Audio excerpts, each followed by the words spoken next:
On va chercher maintenant quel est le lien entre la forme algébrique et la forme trigonométrique. On a vu dans les séquences précédentes que le module de z, donc toutes les séquences sur la forme trigonométrique d'un nombre complexe, dans ces cas-là, module de z valait racine carrée de la partie réelle au carré, donc petit a, plus la partie imaginaire au carré, petit b. Ça, c'est pour le module.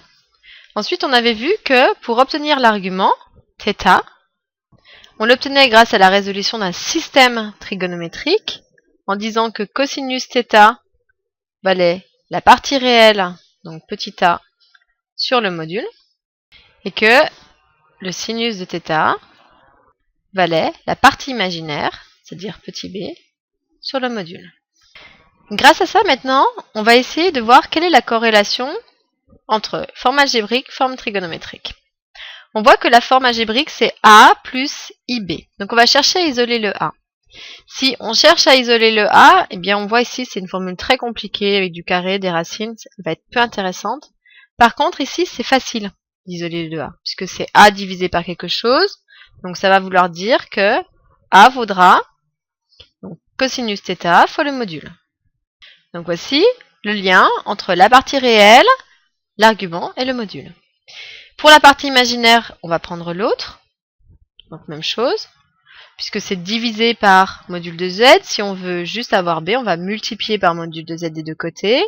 Donc ça va nous donner sinus θ fois le module de z. Donc à chaque fois dans les calculs, on repartira de ce système pour trouver a et b. Ne vous embêtez pas à prendre ces formules-là.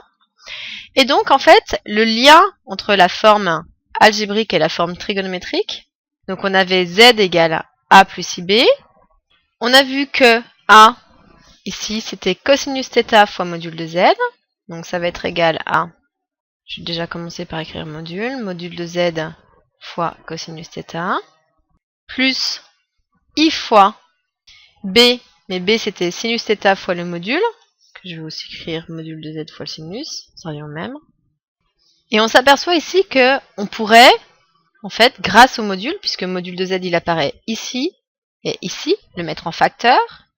Donc module de z, facteur de, donc on lit de la gauche vers la droite. Il va rester ici de non souligné cosinus θ. Ensuite on a plus i fois le sinus aussi qui n'est pas souligné.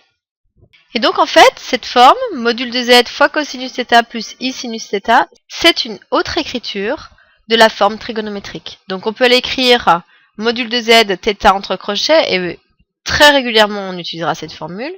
Mais on pourrait aussi trouver module de z, facteur de cosinus θ, plus i fois sinus θ.